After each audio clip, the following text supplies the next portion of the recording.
And Jack would go, "Oh God, here we go again." Anyway, we're going to read a few little things. This is says, can you use this? Carl Reiner, I guess. In 1941, before Madeline Lee did one of the best things she ever did, which was marry a friend of mine, she was a guiding force to the lives of all of struggling young actors who worked at the government-sponsored NYA radio workshop.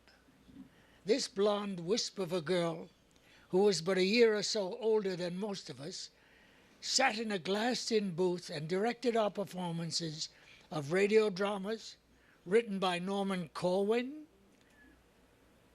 Arch Oboler, and their ilk. I love that ilk, don't you? Prior to this gig, our esteemed 5'2" leader had distinguished herself from the network broadcasting by supplying the croaky voice Witch. The Witch's Tale, a weekly program devised to scare the wits out of children and their parents. Madeline Lee was all of 13 years old when she did this. What's this? What's happening?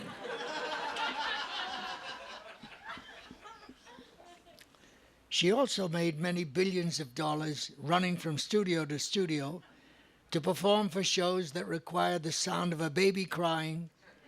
But at this junction in our careers, all of us actors, including Madeline, received from the federal government a paltry $22.50 a month for acting and narrating dozens of broadcasts per week. I will now turn you over to my wife of 60 years. Wow.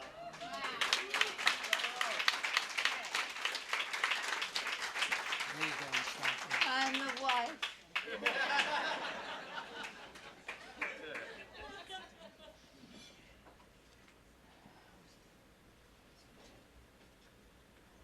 What are you doing, hon? I'm finding my place. Yeah, I see it. It was evident that this pretty young woman was a forceful leader. Not only did she direct our shows, but she and another young director, John Barry, also directed our attention to the many social ills that beset our country at that depressed and depressing time. I'm not sure if it was John Barry or Madeline Lee who was at the mic lecturing on the unfairness of our oppressive political system. But I do remember our producer, Larry Menken, cutting in and saying, people, we do not overthrow the government on the government's time. Wait until you're out of the building. Madeline never had the patience to wait when she saw things that needed to be, called to immediate attention. She spoke out passionately and had the ability to rally people to join her in taking actions needed to make the world a better place and a happier place for all. And when Madeline decided to make the world a better and a happier place by marrying the confirmed bachelor, Jack Gilford, and help him become a father of two, she also succeeded in making all their friends quell with joy. Madeline, may your memory remain as loving, strong, and positive as you were in life. Carl Reiner. P.S. And so says Estelle Lebost, who knew Madeline as a Bronx friend, good neighbor, and progressive political activist activist in arms, many years before she became my wife. Estelle refers to her as a dynamo for good. Well, I got through that.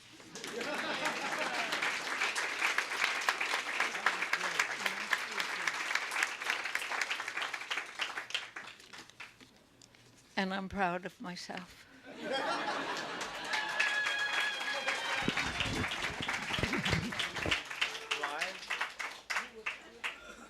And Blythe Danner is going to read from Carol Burnett and Alan Alda, I think.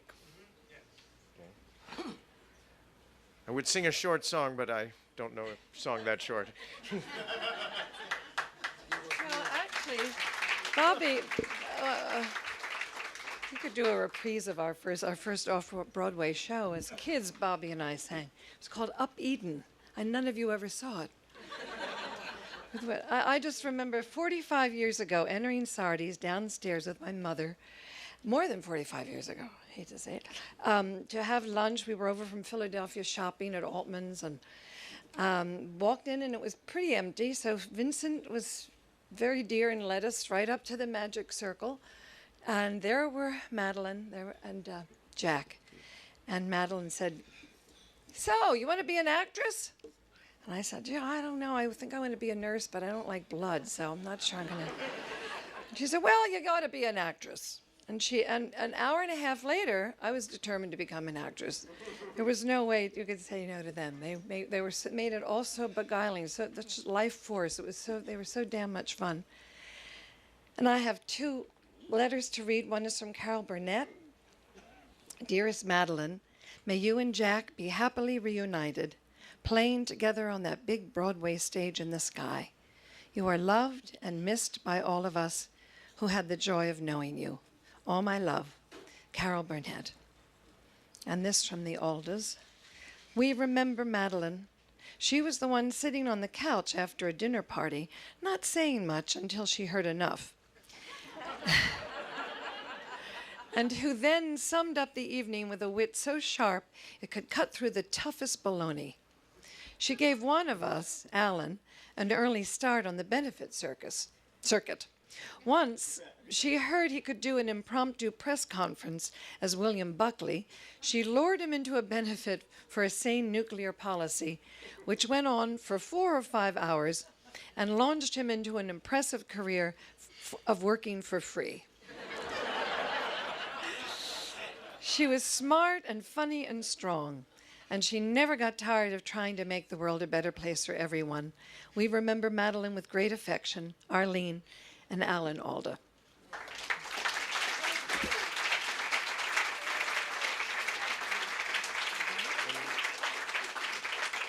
And Jerry and Ann, here you come.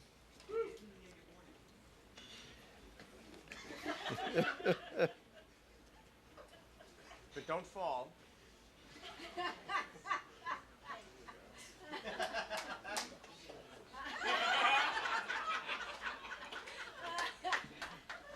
Do you want to go there? I hate memorials, but I think Madeline would understand because, to tell you the truth, I'm not feeling too hot myself.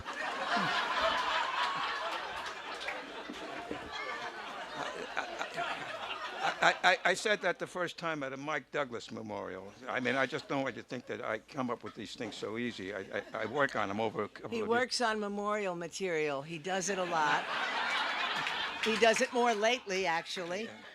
And I guess what Jerry and I really hope is that when we die, They keep the pictures up at Sardis. Possibly. Is that you'll say, boy, they really did good at Madeline Lee's memorial. Which is shallow, but in keeping with our profession.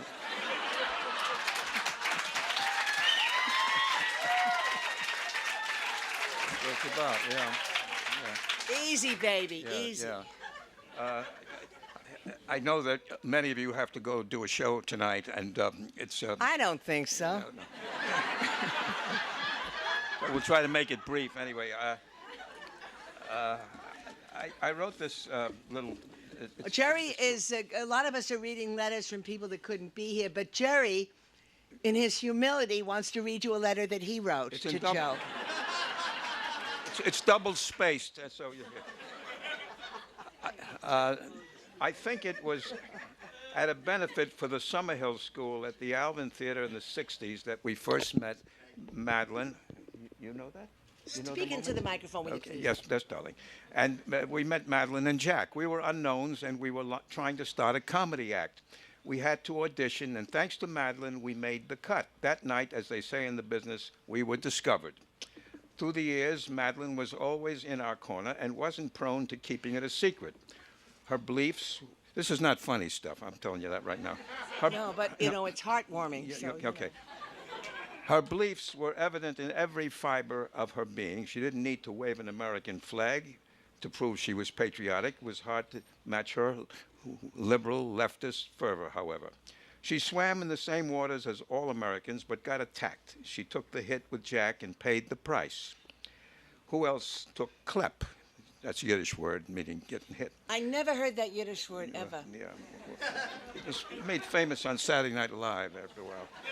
That was Klempt. That's for right. Klempt. They screwed it up.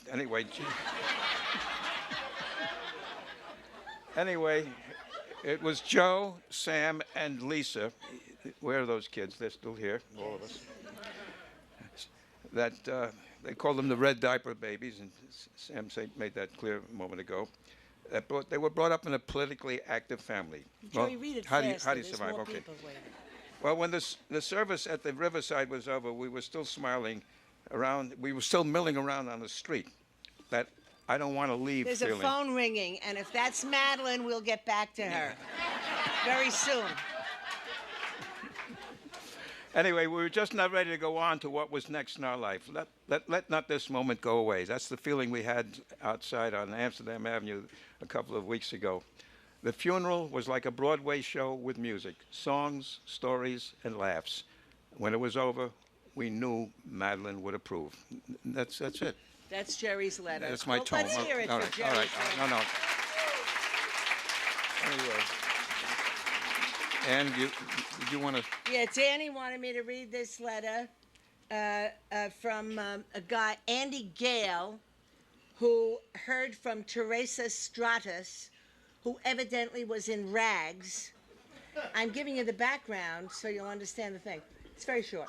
Okay, anyway, Teresa called Andy from Tampa, Florida. Yes, so this is an international group here, okay? Teresa called Andy at home a few days after she heard that Madeline had died.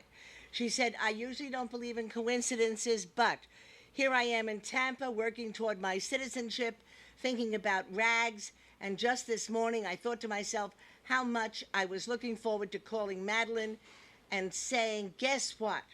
Rebecca, that's the part she played in rags, is becoming a citizen. And that's the end of her short, but I'm sure heartfelt letter. I've got another one to read. This is from Rex Reed. Oh, yeah. That's what she said. Oh, yeah. I hope he liked her work. I saw him at Joe Allen's a Yes. couple of days ago. He's fine. All right. And He broke his shoulder. Oh, that's right. All right. he broke his shoulder and he was, I don't know, putting up a rose garden or something. Yes. And somebody said, well, Madeline would say it better be some fucking good rose garden. I didn't know Rex was into such horticulture stuff.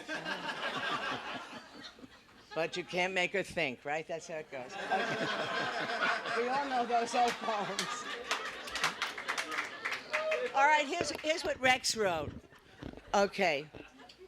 If you were adopted in the Gilford family by Madeline and Jack, it was like a Roach Motel. You came in, but you never got out.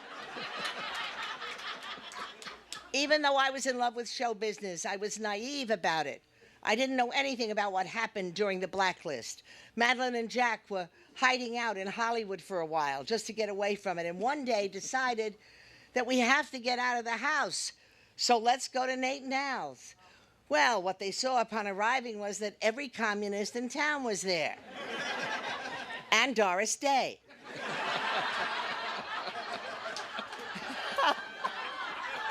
This is Rex, not me. Years later, who are you? Are you at the CIA or what? Making a list? Making it twice, okay. Anyway, okay, Doris Day. Years later, when my apartment at the Dakota was finally